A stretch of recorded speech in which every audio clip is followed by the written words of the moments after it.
Valin, mercredi, au groupe de prière, il revenait de la chasse, puis il repartait à la chasse d'un autre bord. Alors, c'est la période. Et puis, on a quelques visiteurs, quelques personnes qui sont là depuis quelques semaines. Sachez que c'est une joie et on va avoir l'occasion d'apprendre à se connaître de plus en plus. Vous savez, hein, en ce mois de septembre, c'est souvent le lancement des ministères. On relance les choses. Il y a une accalmie, il y a une période plus calme dans l'été. Puis c'est bon, ça fait du bien aussi de se reposer, de se ressourcer, de se faire des énergies. Et pour moi, c'est un excellent moment pour se ressourcer dans la parole, puis de faire le bilan de ce que le Seigneur veut adresser dans ma vie. Mais il y a plusieurs choses qui repartent. Donc, on a parlé des groupes vie, hein, les rencontres de prière. Il y en a un ce mercredi soir, on en a parlé, hein, ça va se faire en virtuel. Alors, si ça t'intéresserait de te joindre au groupe virtuel, viens me voir, envoie-moi un message sur Facebook, puis je vais te donner les informations. C'est les mercredis soirs de 7h à 8h. Alors, ce mercredi, ça recommence. Les jeudis matin au bâtiment, hein, supposé 9h. On peut dire on peut arriver à 9h. Hein, inquiétez-vous pas, il va y avoir quelqu'un qui va être là. Et c'est les jeudis matins à toutes les semaines. Et mercredi soir aux 2 semaines à Saint-Cœur-de-Marie chez notre frère Pierre-Paul. On prie pour une autre rencontre. Ma prière, là, c'est un secteur bien particulier, le coin de Métabéchouane, Lac-à-la-Croix. Alors, depuis quelques mois, c'est dans ma prière. Il nous manque quelques pièces maîtresses pour pouvoir le lancer. Mais on prie pour avoir des endroits où les frères et sœurs puissent se réunir et on peut rayonner dans un endroit un peu plus étendu. Fait qu'on en a une dans Alma, on en a au nord de Alma, on a une virtuelle, mais une place dans Métabéchouane, ce serait aussi un autre endroit que je suis convaincu pourrait répondre à un besoin et de voir peut-être que le Seigneur va prendre cette opportunité-là pour inviter et de connecter avec la communauté. On le voit un petit peu, hein, on en parlait à Saint-Cœur-de-Marie, là, on le voit qu'il y a des choses qui se passent dans le coin de l'Ascension puis dans ce secteur-là et que ce groupe de prière puisse être un lieu de contact aussi pour rayonner et partager cette bonne nouvelle de notre Seigneur Jésus-Christ. L'école dimanche relance, hein, on reparle, plusieurs ministères sont en train de se réorganiser. Et c'était même, je vais utiliser ma manette, c'était même, ah oui, avec le lancement du cours de fondement 1 qu'on a commencé il y a 3 semaines, 2 semaines, 3 semaines. Et j'ai des livres pour ceux qui en ont commandé. Pour ceux qui veulent faire le cours, qui font le cours, les 3 livres ont été reçus. Ça coûte 40 $ pour les 3 livres au lieu de 52 $. Alors, ça, c'est le fun. On a une promotion de quantité. Si jamais tu n'as pas donné ton nom et tu dis oh, j'aurais aimé ça avoir les livres, viens me voir à la fin du service. Tu as commandé un livre, viens me voir à la fin du service. C'est bon pour ça. Alors, c'est 40 $ pour les 3 livres. Si l'argent est une problématique, viens me voir aussi. On va trouver des solutions. Donc, ça, c'est pour les lancements de la formation. Ça, c'est un écran noir. Et ça, c'est la série qui s'en vient. Et là, ça, c'est la série. Ah, les couleurs sont bizarres. Ah, mais bon, ça arrive, hein? Vous savez, on commence cette série cette semaine sur le mois qui va venir. On va explorer sur les dons spirituels. Puis j'étais excité. Vous savez, là, au printemps dernier, on en parlait, les anciens ensemble, sur les sujets. On priait sur qu'est-ce que le Seigneur nous met à cœur, qu'est-ce que l'Église a besoin, où est-ce qu'on est rendu dans la saison qu'on vit. Et puis en septembre, hein, on relance les ministères. Puis, tu sais, je vois, on en discutait, ce serait bon d'enseigner sur les ministères, sur le service et peut-être de faire une prédication sur l'importance de s'impliquer dans l'Église locale. Et plus on discutait, on réfléchissait, mais ça revenait, mais il y a un élément de base en arrière de juste répondre à un besoin. Hein, des fois, on voit ça, hein, sert pour répondre à un besoin, et là, tu as la pression qui en découle, ou la chaise vide, puis là, tout le monde est impliqué, ou tu as le sentiment que tout le monde est impliqué sauf toi, puis là, tu dis, OK, je vais aider, je vais servir. Et finalement, on se rend dans une place que peut-être qu'on n'est pas à la bonne place. Peut-être qu'on répond à un besoin, mais on est sur une montagne de culpabilité.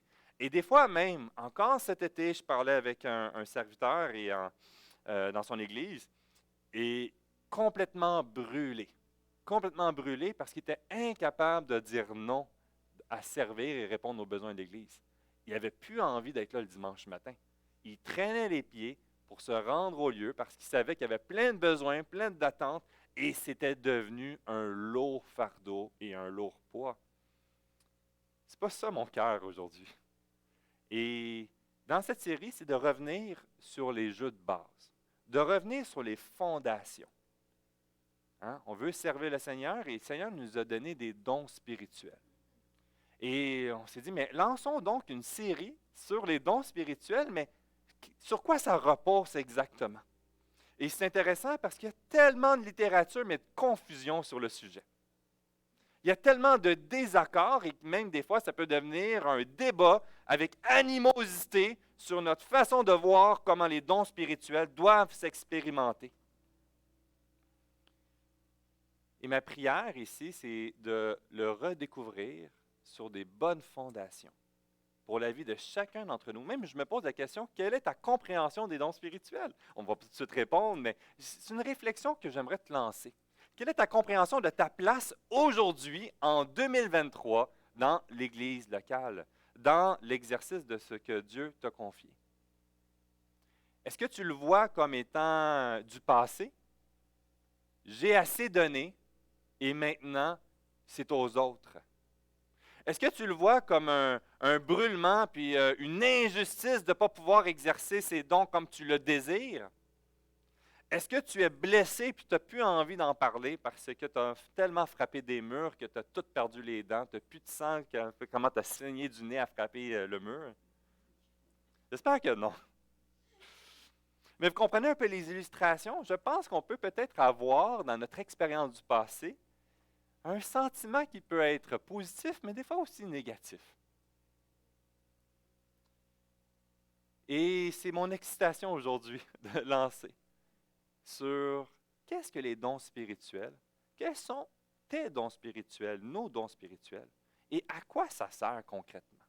Ça se peut-tu que peut-être des fois on l'a fait, mais pas selon ce que Dieu attendait de nous dans le temps, ou comment que Dieu s'attendait de nous, et que finalement on s'est brûlé.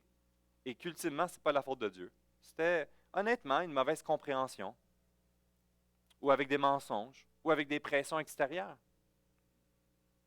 Il y a des saisons qu'on va être confrontés et ça va nous refroidir dans notre joie à servir le Seigneur au sein de notre Église locale. Alors, on va survoler ensemble dans les prochaines semaines, dans cette idée, à travers les dons spirituels, à servir notre Dieu. On va le voir cette semaine, aujourd'hui, servir Dieu, en réalité, c'est une question de notre nouvelle raison d'être. Notre nouvelle identité, en étant enfant de Dieu, est appelée à le servir, lui. Mais on va nuancer, puis on va le remettre sur des fondations. Qu'est-ce que ça veut dire servir? On va aller juste avant la distribution des dons spirituels, dans le livre des Actes, à travers le ministère du Seigneur Jésus, qu'on a vu les dons se manifester, les dons des apôtres. On va reculer juste 400 ans en arrière, dans Malachie. On va voir certains liens, certaines problématiques de cœur, puis dans lesquelles, qu'encore aujourd'hui, nous tombons dans ces mêmes pièges de découragement. Ensuite, la semaine prochaine, on va voir servir Dieu, une question de grâce. Une grâce déversée envers nous et qui va par la suite se déverser dans 1 Pierre chapitre 4. Alors, je donne déjà des indices, des passages. Ça vous tente d'aller lire, survoler les livres, les chapitres. Gâtez-vous, laissez-vous aller. Par la suite, on va avoir une petite pause pour l'action de grâce et on va continuer pour le sujet numéro 3, servir Dieu à travers son don. 1 Corinthiens 12, 7. On va parler de cette réalité de chacun d'entre nous, que nous avons un don singulier déversé avec des dons au pluriel. On va aborder cette confusion des fois, dire comment ça, des fois il parle d'un seul don, puis des fois il parle de plusieurs dons. À quoi ça ressemble cette affaire-là, puis c'est quoi mon don à moi? Je ne sais pas si vous avez déjà posé la question, c'est quoi ces dons spirituels-là, puis comment ça se vit dans ma propre vie, puis comment je peux le savoir, puis comment je peux l'exercer? On va sortir un petit peu dans ce niveau-là, puis on va s'attarder. Par la suite, c'est, OK, je comprends ma raison d'être, je comprends dans la façon que ça se déverse, je saisis la diversité de dons à travers 1 Corinthiens 12, 7, puis par la suite, qu'est-ce que je fais avec ça? Ça mange quoi en hiver? Et on va en parler par la suite dans ce 4e sujet, dans ce débordement de notre adoration dans Romains chapitre 12. Alors, je pense qu'il va y avoir des sujets intéressants. Je suis convaincu qu'il va y avoir des différents. Il y a des éléments que vous allez dire, moi, je ne suis pas comme ça que je le vois. Puis ça se peut. Ma prière, c'est qu'on puisse nous entendre sur les fondations. vous allez voir ma couleur, naturellement. Vous allez voir la couleur de nos églises baptistes, puis que finalement, même dans les églises baptistes, il y a des petites nuances. Et que dans la grande famille de l'Église, ici dans le mouvement de l'Église évangélique, mais il y a aussi plusieurs couleurs et des nuances. Et on va découvrir quelle est la couleur de notre Église. On va découvrir les fondations bibliques en arrière. Puis vous allez voir, plus qu'on comprend ensemble, puis qu'on voit nos zones, on a de la joie et de se laisser utiliser par Dieu et de le laisser se glorifier. Et on va découvrir ce que Dieu attend de nous. Ça, c'est ma prière. Amen. Alors, on se lance là-dessus dans cette semaine. On est prêt? Pas trop découragé? Alors, peut-être qu'il y a des petits volets que vous allez voir que c'est un petit peu aride, mais il y a des fondations. On est obligé de mettre certains piliers pour découvrir la richesse qui en découle par la suite. On va reculer donc 400 ans avant le ministère de Jésus dans Malachie. Hein? Des fois, dans les petits prophètes, il y a des éléments on sait que c'est dans la Bible, c'est court, peut-être qu'on a lu rapidement dans une lecture quotidienne, mais il y a une pertinence, puis il y a une raison pourquoi c'est là. Puis, vous savez que, plus je lisais Malachie, je me disais, waouh, c'est tellement pertinent pour aujourd'hui ce qu'on vit. Il faut faire une série juste dans Malachie. Ça va venir à un moment donné. C'est cette conviction-là. Et là, on se retient, on s'arrête juste dans une petite section, dans le chapitre 3, les versets 13 à 18. On va lire ensemble, on va remettre certaines bases, puis on va voir les principes qui déversent dans notre réalité, dans notre propre service, dans l'exercice de nos dons. Alors, chapitre 3, les versets 13 à 18. Vos paroles sont rudes contre moi, dit l'Éternel. Et vous dites, qu'avons-nous dit contre toi? Vous avez dit, c'est en vain que l'on sert Dieu. Qu'avons-nous gagné à observer ses préceptes et à marcher avec tristesse à cause de l'Éternel des armées? Maintenant, nous estimons heureux les hautains. Oui, les méchants prospèrent. Oui, ils tentent Dieu et ils échappent. Alors ceux qui craignent l'Éternel se parlent l'un à l'autre. L'Éternel fut attentif et il écouta. Et un livre de souvenirs fut écrit devant lui.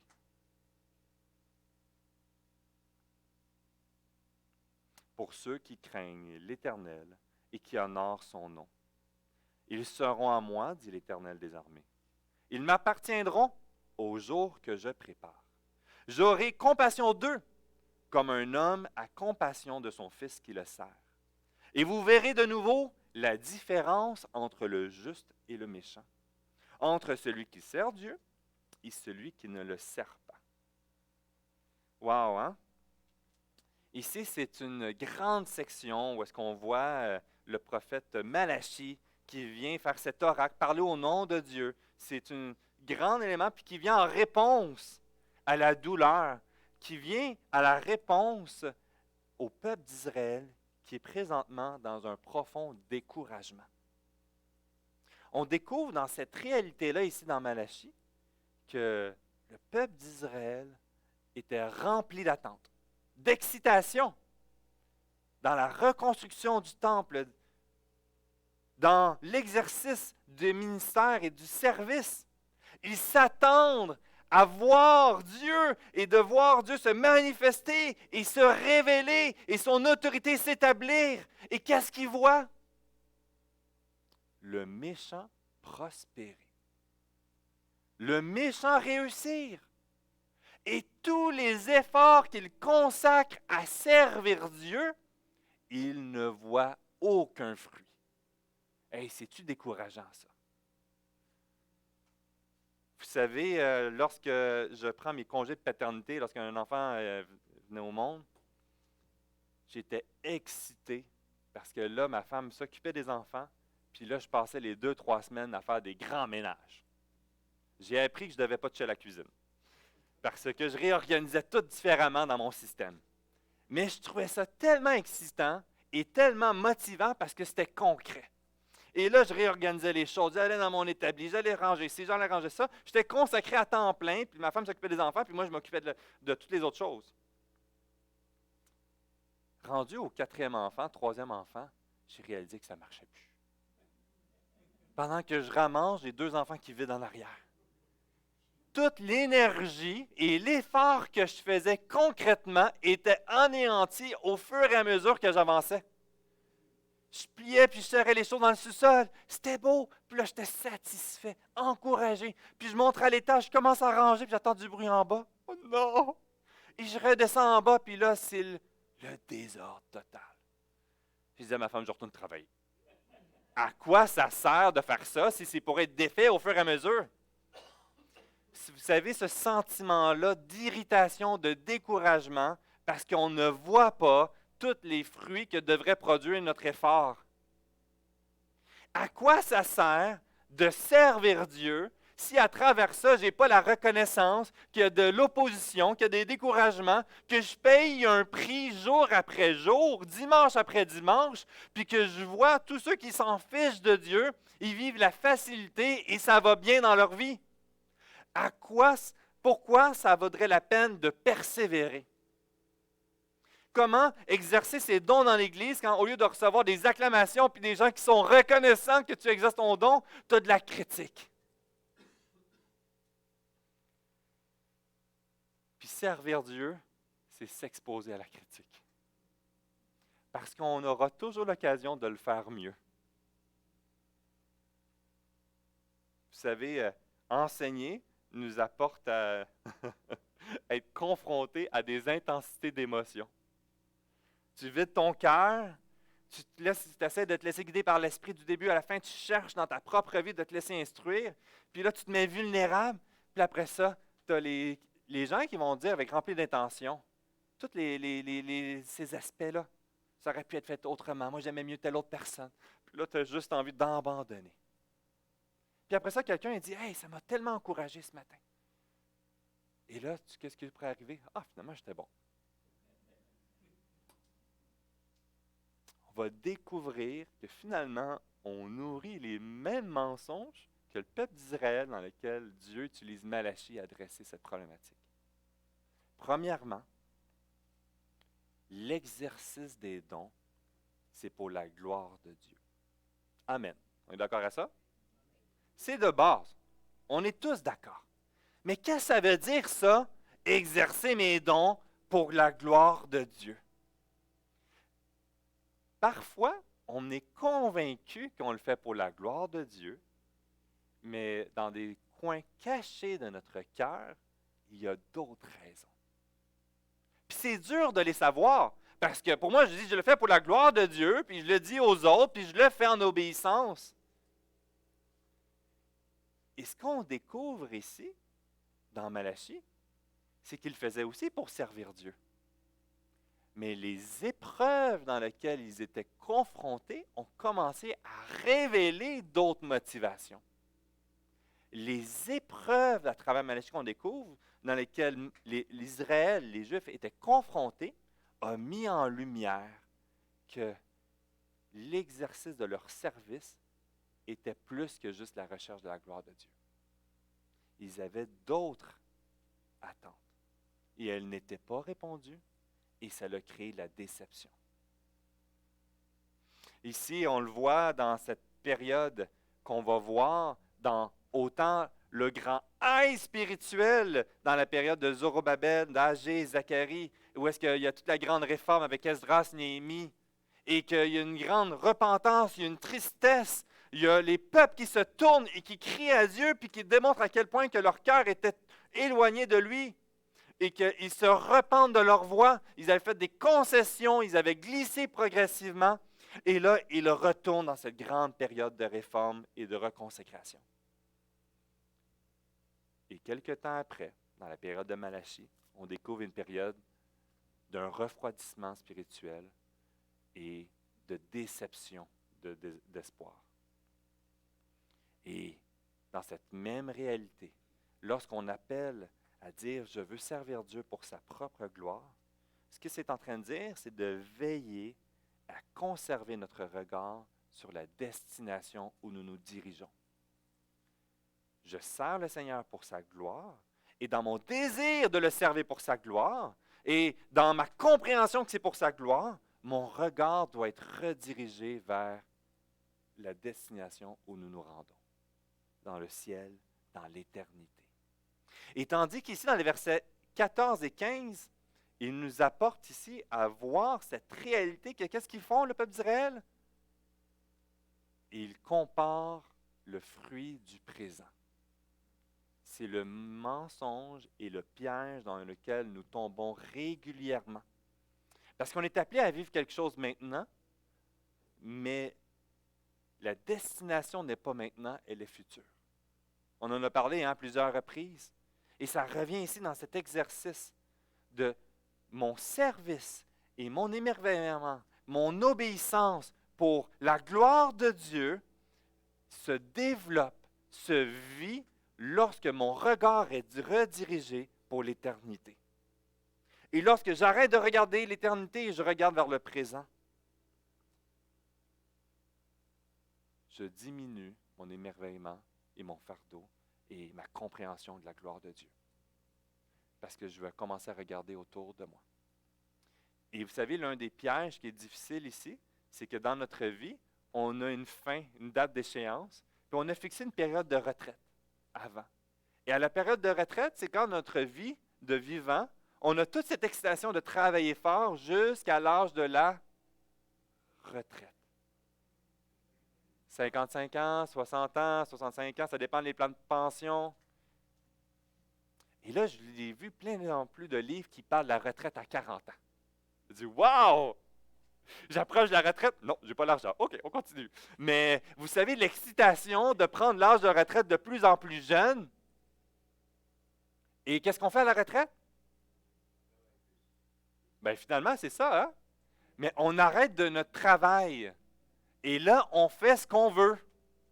Ou ce que notre épouse désire, ou nos enfants ont besoin. Finalement, il y a peut-être d'autres choses qui arrivent. Mais on prend conscience que dans notre vie, notre perspective, c'est qu'à l'âge de retraite, on va arrêter. Puis souvent, à l'âge de retraite, certains vont dire, mais je vais pouvoir servir plus Dieu. Puis finalement, qu'est-ce qu'on découvre? Je suis trop occupé, j'ai plus le temps. Il y a tellement de projets dans la maison, des ci, l'aventure, faire le tour du monde. La destinée finale, des fois, au lieu de l'éternité, on la redirige vers la destinée de l'âge de notre retraite. Et les objectifs que nous fixons, que nous travaillons fort, enfin, je vais pouvoir me reposer. Elle dit, oui, mais je suis fatigué. Oui, et on va en parler plus tard, certainement.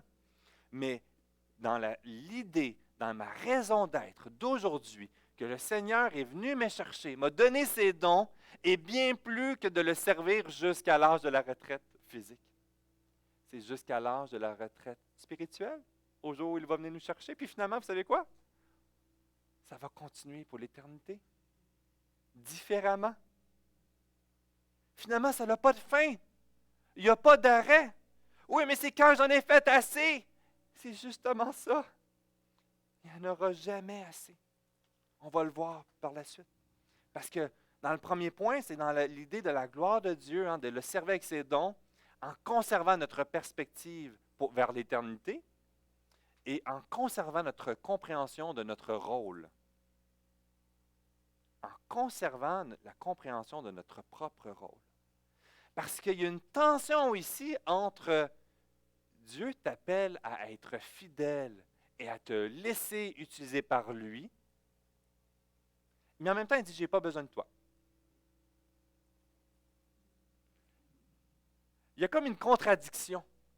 Et il y a une belle contradiction ici qui nous rapporte à saisir que présentement, aujourd'hui, Dieu te donne le souffle de vie encore. C'est pourquoi il ne vient pas me chercher, c'est dur. Parce que c'est lui qui a décidé la date de fin qu'il viendra te chercher. Et jusqu'à ce moment-là, il désire t'utiliser, mais il n'a pas besoin de toi.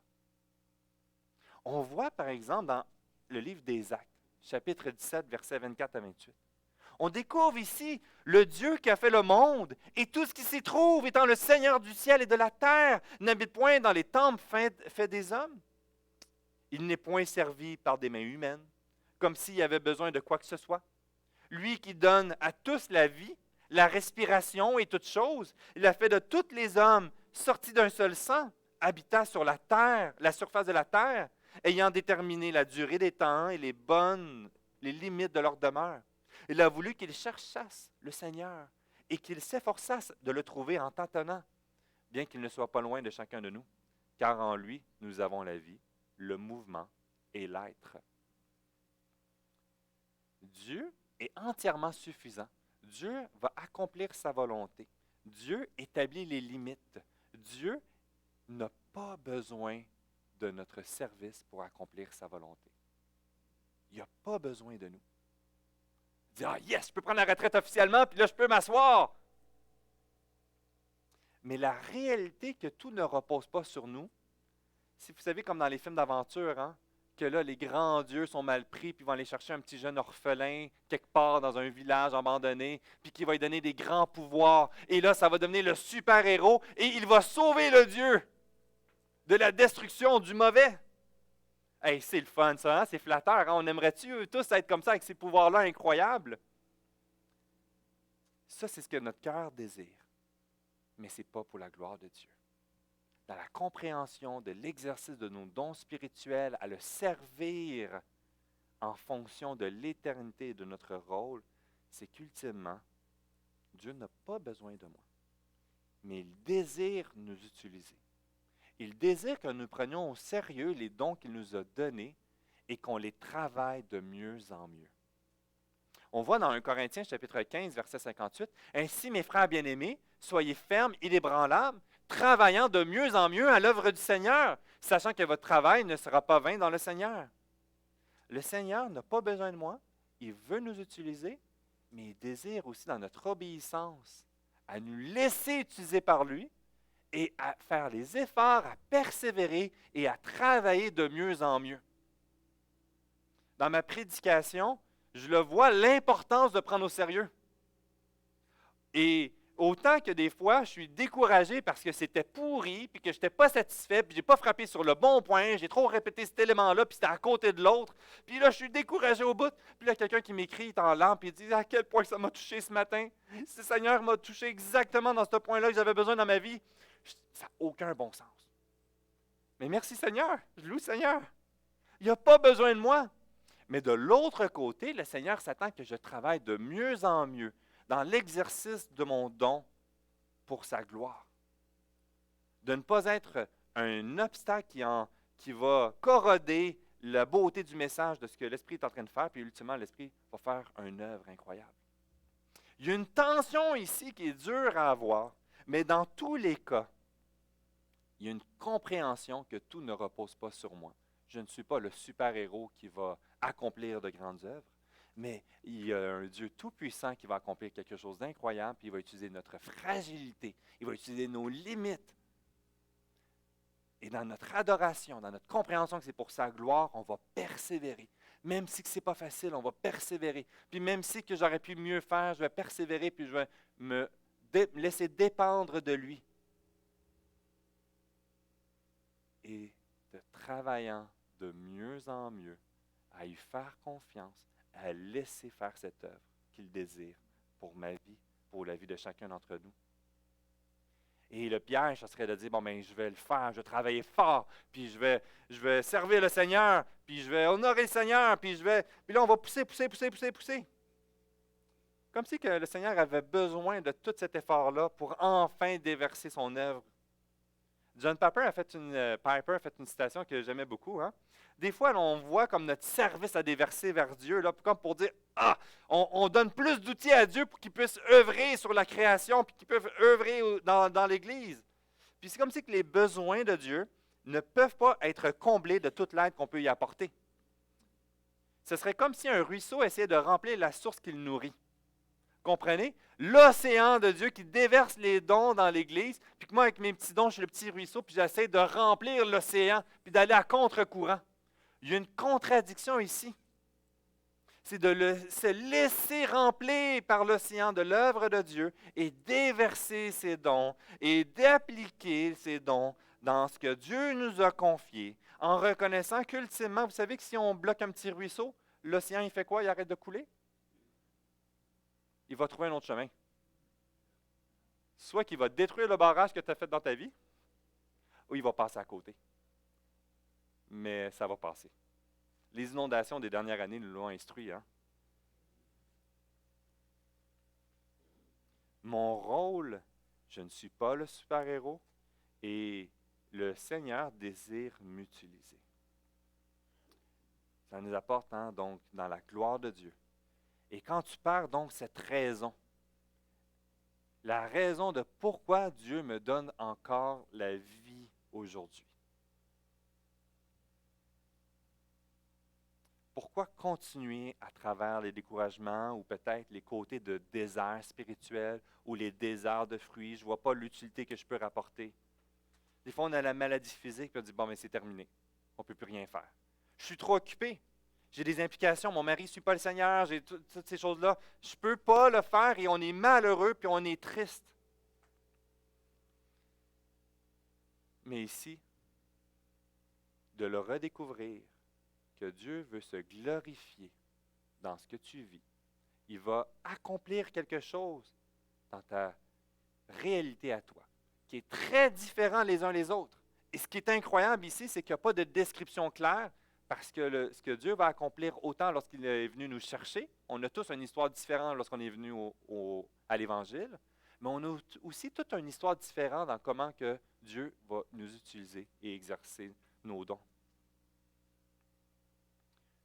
Donc, encore une fois, j'ai besoin de rediriger mon regard qui regarde mes capacités, mes besoins, mes limites, puis à rediriger vers lui, vers la source qui veut déverser dans l'Église.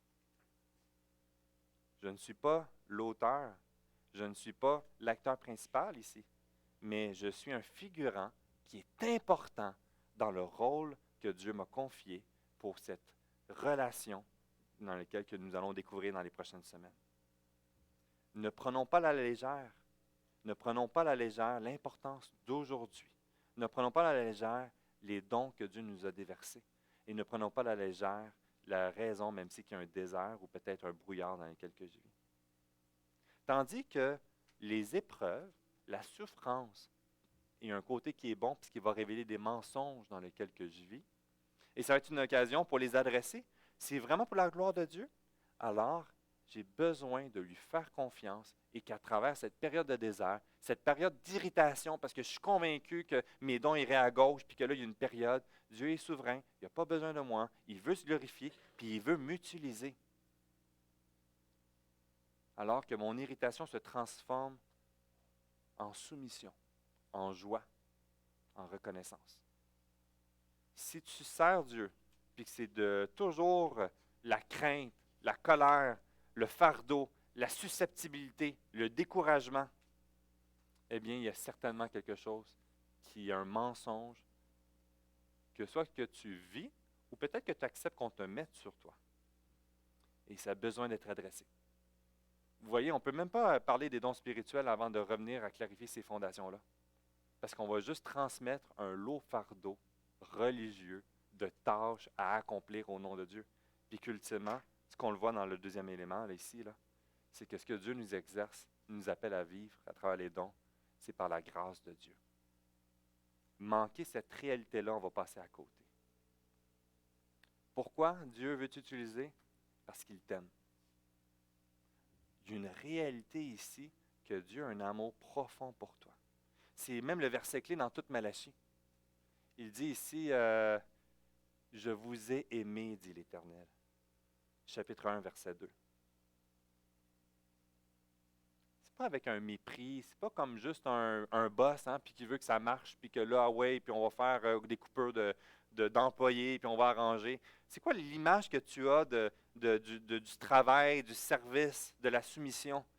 Puis toutes les images qu'on a ici sur Terre sont imparfaites. Puis ça peut entacher cette relation qu'on a avec Dieu, puis de comment il veut avoir cette relation avec toi. Il veut t'utiliser, il t'a déversé des dons, puis il y a un élément qui est poussé par en arrière, il y a un amour profond pour toi. Il y a une grâce qu'il déverse dans ta vie. Il y a une grâce qu'il déverse dans l'Église. Puis il y a une grâce qui va se déverser, de déborder. Puis on va en parler beaucoup plus la semaine prochaine. Même dans les termes de, vous savez, dans les dons spirituels, il y a deux termes qui sont utilisés. Un au niveau spirituel, qu'on va en parler un petit peu plus tard, sur l'aspect au niveau du don qui vient du monde spirituel déversé par Dieu, qui se vit, qui s'expérimente dans l'aspect spirituel. Mais un autre terme qui est super intéressant aussi, hein, qui est charismata dans le grec. Les dons spirituels est un don charismata qui voudrait dire un don de grâce. C'est un don de grâce. Ce n'est pas un don d'écrasement, de domination, de puissance. Et puis, vous savez, j'écoute tellement, puis sur le sujet, il y a tellement de conférenciers, de prédicateurs qui parlent des dons spirituels, puis il y a un accent qui est mis sur la puissance que tu vas avoir et que tu vas avoir autorité sur tout. Ici, il y a une mise en garde, il y a un élément ici qui va revenir, cette réalité que Dieu a aimé le peuple en sachant leur imperfection, en connaissant leurs manquements. Il veut un cœur d'adorateur, mais il sait qu'il ne l'aura jamais parfaitement.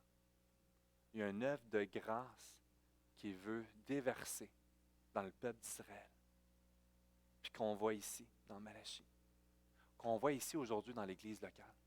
Parce que notre propre Église, elle est bien imparfaite. On pourrait faire chacun notre liste, là, on veut la sortir, là, puis on pourrait passer des semaines à sortir toutes les imperfections des membres de l'Église, dans la façon qu'on se réunit, des choses qui nous blessent, puis qu'on a des angles morts les uns les autres, puis nos angles morts nous blessent les uns les autres. On a des péchés qui est présent, puis qu'on ressort encore des racines qui découlent de contrôle, de sécurité, d'amertume.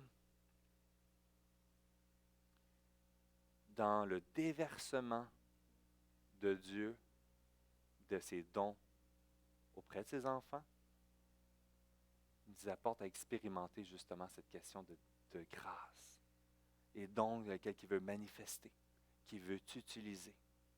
Il veut t'utiliser dans ta faiblesse. Il veut t'utiliser dans la saison que tu vis. Mais je ne peux rien apporter. Je n'y arriverai pas. La maladie, la santé, l'âge, mes aptitudes qui diminuent. Je ne peux plus maintenir le rythme.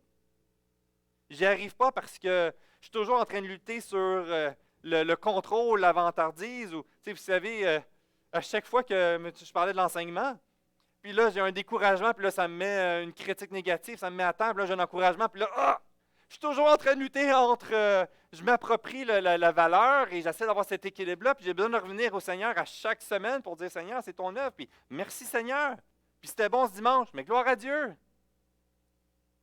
Je vois ma responsabilité, puis je ne suis pas en train de dire, venez pas remercier, parce que je veux savoir ce que le Seigneur fait dans votre vie, mais c'est le Seigneur, c'est son esprit qui dirige, puis moi, je me réjouis de ça. Mais si vous pensez que c'est moi qui vous a touché, puis c'est moi qui ai tout manigancé, j'ai pas de caméra chez vous, là. Je ne peux pas tout monter en fonction de ce que vous voulez. Chacun d'entre nous, on vit cette œuvre de grâce déversée auprès du Père dans la vie de chacun d'entre nous.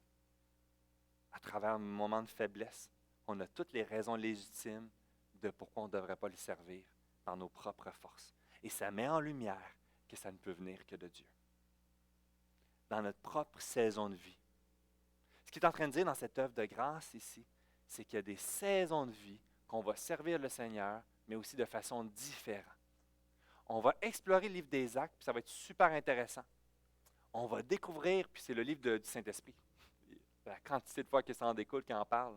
Mais on va voir aussi dans la façon, dans les saisons de vie des individus qui vont être utilisés d'une façon incroyable, puis qu'après ça, ils vont être utilisés encore, mais différemment.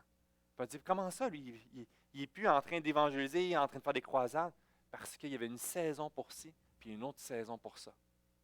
La question, ce n'est pas de maintenir le même rythme, maintenir l'expérimentation de ton don de la même façon. Par exemple, j'ai un tel don d'enseignement, donc je dois enseigner absolument une classe d'école dimanche, puis là, je n'enseigne plus l'école dimanche, fait que là, j'ai toute la culpabilité. Mais c'est un contexte, l'école dimanche. Mais ça n'enlève pas le don que le Seigneur t'a donné.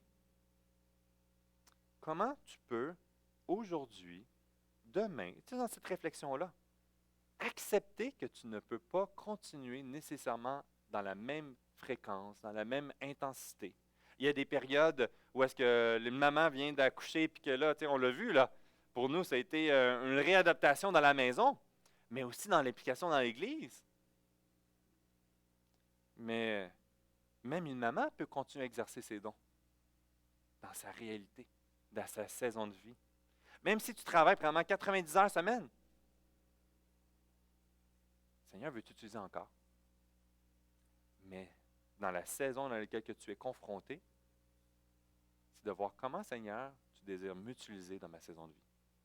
À 70 ans, à 80 ans, à 123 ans. Vous comprenez ce que je veux dire, là? Vous savez, M. Ledoux, qui est avec le Seigneur depuis peut-être 1 an, était le secrétaire de notre Église où est-ce que j'étais auparavant. Il était fort avancé en âge et il n'était plus capable de suivre la pression et la vitesse. C'était le secrétaire de nos assemblées annuelles de l'Église. Il prenait toutes les notes, mais on savait qu'il n'était pas capable de suivre. Alors, il y avait une secrétaire à côté qui était sa secrétaire, qui prenait les notes, puis c'était la secrétaire officielle de l'Église. Mais on voulait le maintenir parce qu'il y avait cette joie de continuer année après année à être fidèle, mais on ne pouvait pas y mettre la pression qui n'était pas légitime. Puis il disait, voyons, là, suis le rythme, t'as manqué encore ces choses-là. Ça n'a aucun sens. Mais si vous voyez sa joie qu'il avait d'être là à toutes les réunions annuelles, puis on prenait des pauses, puis toute l'Assemblée le savait, parce qu'il voulait écrire une phrase, puis là, on continuait. Oui, oui. Mais cet homme-là, il suivait les trackings, puis il suivait les chiffres. Puis il disait, il manque le suivi là, pour le tel vote de tel moment, je ne l'ai pas vu. Puis là, OK. Il exerçait encore avec joie à servir le Seigneur. Puis c'était lui qui venait toujours m'encourager les dimanches matins quand j'apprenais la prédication. Il y avait toujours cette parole d'encouragement. Il disait, je parlais trop vite aussi. C'est un autre sujet, hein? Et le Seigneur est venu le chercher, mais c'était un modèle pour moi parce qu'il n'y avait plus la vivacité de l'époque. Il n'y avait plus les capacités de l'époque. Mais il y avait la joie de servir le Seigneur dans sa saison de vie avec les capacités que Dieu a permis qu'il ait. Il n'y avait pas de honte, de culpabilité. C'était un homme qui était très allumé, qui avait toute sa firme de comptabilité, puis comptable ou notaire, je ne me souviens plus. Et pour moi, c'est ce modèle de dire, wow, jusqu'à la fin, il a exercé les dons que Dieu lui a donnés. C'est finalement pour une œuvre plus grande. Ah, chocolat, ça va trop vite. Finalement, l'exercice d'un don, comme un acte d'adoration. Une adoration et non une élévation. Et je vais l'aborder un petit peu, puis on va le frapper plus la semaine prochaine parce qu'on manque de temps. Mais dans cet élément-là, dans l'autre terme, c'est un aspect spirituel. Dans les dons spirituels, c'est un déversement de Dieu et c'est un fruit qui est produit par Dieu. Ça apporte donc notre cœur d'adorateur. On le voit dans la façon qu'on le vit. Dans 1 Corinthiens 13, dans l'église de Corinthe, là, on va le voir, chapitre 13 et 14, il y a plein de chicanes. Puis l'une des chicanes, c'est dans la recherche des dons spirituels les plus visibles, les plus puissants. Puis qu'on essaie dans cette idée de dominer puis d'écraser l'un sur l'autre. Puis dans 1 Corinthiens chapitre 13, Paul revient, puis qui dit, sans les bonnes motivations du cœur, que tu aies des dons les plus visibles, ça ne vaut absolument rien. Tout comme dans Malachie, que les gens disent, ouais, on a fait ci, on a fait ça, on a fait ci. Puis ce que Dieu vient instruire, c'est que sans les bonnes raisons du cœur de pourquoi tu le faisais, ça ne vaut rien. Puis ce qui est triste, c'était une rencontre du conseil d'administration cette semaine pour mon avant-dernière. Vous savez, j'ai remis ma démission des conseils d'administration de l'association puis du séminaire Sambec. Puis on avait un triste constat. On a un défi d'avoir des enseignants, des théologiens de grande crédibilité, francophones, américains, avec traducteurs, qui viendraient. Puis le Seigneur en a permis quelques-uns. Puis là, il y en avait un qu'on voulait faire venir, puis on ne peut plus faire venir. Pourtant, il est extrêmement brillant. C'est un bon théologien. Puis, il est doué, il a des capacités, mais on ne le fera pas venir pas parce qu'il n'est pas brillant. Il s'est disqualifié. Une faute morale dans sa vie. On réalise qu'autour de nous, plusieurs tombent. Des gens qu'on est impressionnés. On a tous peut-être en tête soit un prédicateur, un théologien, un évangéliste. Puis qu'il était utilisé. C'était au nom qu'il disait pour la gloire de Dieu. On a vu des gens foudroyés par son ministère. Mais il a perdu la crainte de l'Éternel. Et ça a produit l'échappement dans sa vie. On va vous amener à réfléchir la semaine prochaine dans l'exercice pour la gloire de Dieu. Ce don qui est une grâce et qui est déversé dans notre adoration. Et que le jour qu'on le met de côté, qu'on perd de perspective, c'est le début de la fin. On découvre que dans Malachie, il y a 2 courants qui en découlent dans le peuple d'Israël, puis qu'on va le voir dans les évangiles, dans les 100 premières années. Il y a un côté qui a eu un relâchement puis un refroidissement spirituel, puis un relâchement, un délaissé. Puis de l'autre côté, il y a eu tout un courant de judaïsants, de pharisianisme, légalisme, puis de faire des règles, puis de monter les règles, puis de mettre de la pression, puis de le devoir, il faut. C'est comme ça qu'on honore Dieu. Puis le cœur n'était pas là du tout. Puis le Seigneur Jésus, il vient sur terre et il confronte cette réalité religieuse. Et il y a une mise en garde pour chacun d'entre nous à ne pas tomber dans ces pièges. Où est-ce qu'on voit les racines dans Malachie, qu'on découvre dans les évangiles, puis qu'on voit ce que l'Esprit de Dieu veut accomplir, il va accomplir. Puis on le découvre dans les actes. On va faire l'étude des actes à venir. Alors la semaine prochaine, on va finaliser ici. On va se lancer pour comprendre comment les dons spirituels est un acte de grâce dans nos vies pour continuer par la suite. Alors, prions là-dessus. Seigneur Dieu, levons-nous et on va prier ensemble. Et j'ai hâte de voir ce que Dieu attend pour nos propres vies. Seigneur Dieu, aujourd'hui, ça pèse sur mon cœur. J'ai comme une excitation, mais je vois aussi le sérieux de la chose. À voir ce que tu attends pour la vie de chacun d'entre nous. Je vois des gens qui sont découragés, je vois des gens qui sont fatigués, je vois des gens qui cherchent leur place, je vois des gens qui se posent la question encore aujourd'hui, qu'est-ce que tu attends de moi?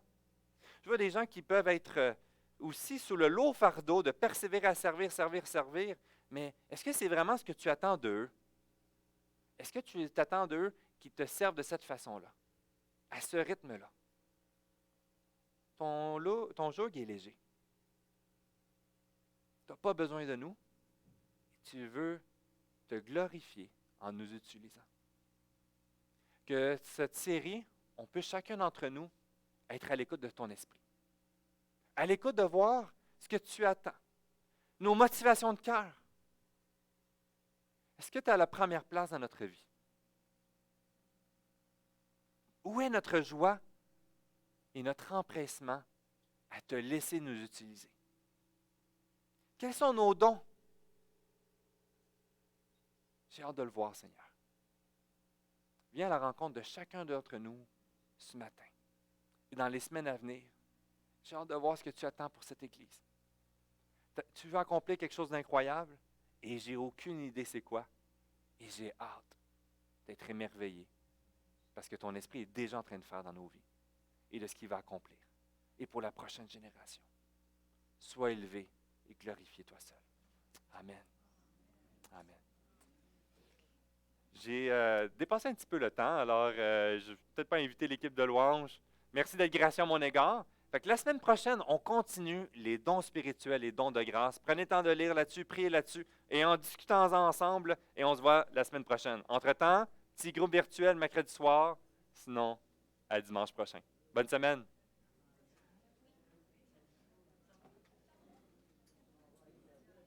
Et prenez le temps de vous accueillir les uns les autres. C'est vrai, c'est toujours ça, j'ai oublié. Alors, saluez quelqu'un que vous ne connaissez pas. Trouvez-le.